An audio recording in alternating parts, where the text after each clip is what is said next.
Tat2 Magazine, and right now we're talking to Michael from Volbeat. How are you? Fine, thank you. Thank you for joining us.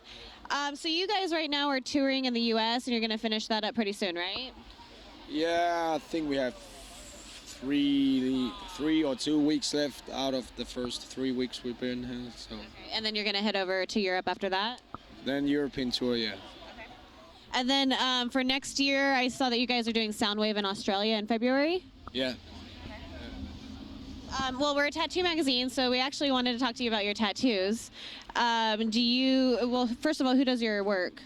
A lot of different tattoo artists has been working on my body, but the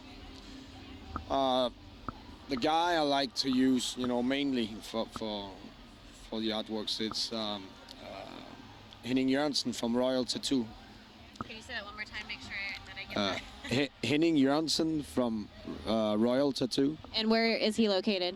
Denmark. Okay. Yeah. He's one of the most winning Danish tattoo artists. He also have a Japanese title. So you go get some work done when you have some downtime at home? Definitely. Okay, cool. Yeah. Do you have a favorite tattoo? Nope. No. You like them all? Yeah, it's of course the new one is always gonna be your favorite, but For the time being. yeah, but I like all of them. Which one was your first, and where'd you get started? The first one was on my leg. Merciful Fate, Don't Break the Oath. I was not even old enough, but I was always together with guys who were older than I. They had a lot of tattoos, and I kindly, asked the tattoo artist in the local town I came from, very small city, if he wanted to do the cover. I said, Michael, you're not old enough yet. I'm not allowed to do it. I said, come on, I need it. I finally found the right cover. Merciful Fate. I said, okay, if you come now, I'll do it. Just don't tell anyone. I said, yeah. I said, but I cannot do it now because I have to get my exam in school. And he said, I don't care. Said, yeah, me too. I'm on my way. So I never got the exam, but I got the Merciful Fate tattoo. Well, hey, you got what you wanted. Yeah. So once you got your first tattoo, did you intend to get so much tattoo work, or is it just something that happened along the way? It's just, everybody said, when you get your first one, you'll never be done.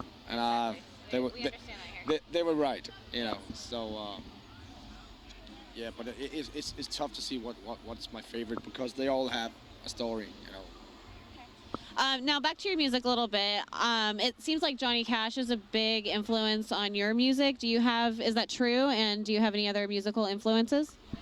No, only Johnny Cash. It's just him, huh? Yeah, he's a big influence, but I grew up with parents who was constantly listening to music from the 50s. So a lot of Elvis Presley and Johnny Cash and Jerry Lee Lewis, Chuck Berry and Fats Domino, and a lot of unknown artists from that time also who were standing in the shadows of the legendary performers. But so it's more of just what you grew up listening to. that was mostly 50s music. But later on, as a teenager, I discovered the whole heavy metal universe. One of my sisters had a boyfriend who was listening to a lot of those records, so totally got sucked into that.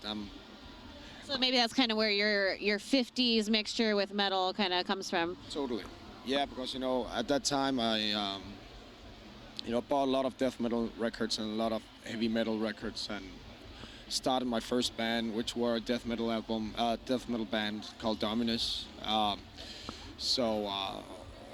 Those records were, inspired by death metal. But later on, when I formed Volbeat, I definitely feel that I had a lot of those melodies from the 50s running in my head.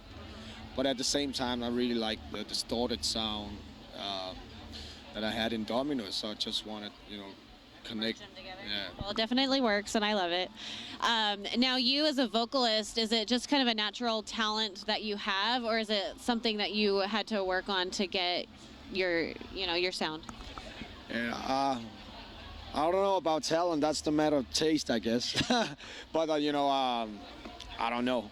When I started in Dominus, it was all about growling. Okay, so you didn't sing a whole lot. I didn't sing in Dominus. I tried here and there, but I just couldn't get it. I couldn't get it right. And I don't know. I never took any kind of lessons in anything.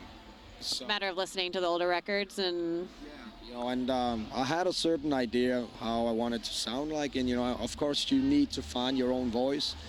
Of course, I knew who I was inspired by. You know, that could be Elvis and Johnny Cash and James Hetfield and James Dean Bradfield from Manic Street Preachers, those kind of singers. But by the time you discover your own voice, and it just got better and better. all right, well, I think you do a good job, and I'm going to just say it. They told me not to, but I think you have the current sexiest male voice of rock and roll right now. So, thank you very much for talking to us, and I think we got everything we need. All right, we'll let you move on. Wake up!